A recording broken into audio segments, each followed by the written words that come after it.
My husband's affair daughter was dropped off at our house 2 weeks ago, and it's causing issues in our marriage. My 34 female life is falling apart, and it's all thanks to my husband. We had a perfect life. Both of us worked in the jobs we loved, and we have a beautiful daughter, 10 female, and a healthy son. When I was pregnant with our son, we both almost died due to complications. So before the birth and even afterward, I didn't want to have intimacy. Why would I? I almost died, and my body was in pain for months afterward, even with strong medication. I thought my husband understood because he never pushed me for intimacy or even asked. I thought it was because he understood my pain, but apparently, he was just getting it from somewhere else.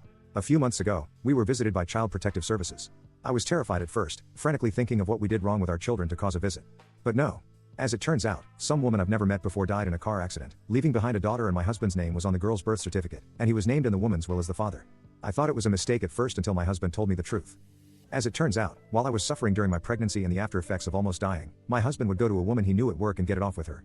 He said this as if he did me a favor. Well, as the CPS worker explained to us, my husband is her closest living relative who can care for her. The woman's family apparently wanted nothing to do with the poor little girl when she asked us if we wanted to take her, and I said yes. Yes, I know this might be the true cause of all my issues, but my husband pawned that poor girl off to live with her single mother for 5 years. He doesn't get to pawn her away when she needs help.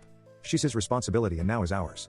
I told him I'd help take care of the necessary visits for wellness checks and help with whatever CPS wanted us to do. All he had to do was explain everything to our children. The fact I'm saying this tells you what he did. Yes. Nothing. We had to clean out a room, buy new furniture, and even look for some toys. Our children go to a private school, so I picked up some more work hours to be able to afford her tuition. I was the one who had to tell our extended families the big change because he didn't want to do so. I did almost all the heavy lifting, so color me shocked when his daughter finally joined our family 2 weeks ago and the first words out of our children's mouths were, "Who's that?" Yes, I was the one who had to tell our children, school, extended families, family doctors, and my workplace about my husband's affair and subsequent addition to our family. But he couldn't tell our children, being he was too ashamed to face them. So guess who was the one who had to explain that they have a sister now, as I was trying to settle the poor girl into her new home and room, and shocker, our children didn't take the news well as it was happening right in front of them. My daughter was screaming while crying, causing my son and the little girl to cry. A situation that could have been avoided if my husband just done the one thing I asked of him and explained everything to them much sooner. It's been 2 weeks of her living with us and the situation hasn't improved. My husband has not picked up the slack that comes with having a new addition to the family. So we're struggling right now to make ends meet.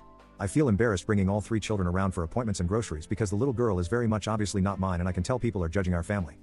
My daughter is much moodier and less happy and refuses to even acknowledge our newest addition to the family. Our son doesn't really understand what is going on and it's causing even him to lash out. And I don't even know how to help the poor little girl because I know that if I feel like my life is falling apart, she must feel even worse. I suggested family therapy, therapy for our children, and even just marriage therapy, so we can hopefully move past this and work together as a unit for all the children. He's refused everything, saying that he knows he'll be lectured by everyone, when all he was doing was trying to help me. I just don't know how to fix this. Please help me. I don't want to divorce him because I just know that will make it worse for the kids. But that's the only option my family is telling me. Meanwhile, his family is begging me to make this work and to just look past it.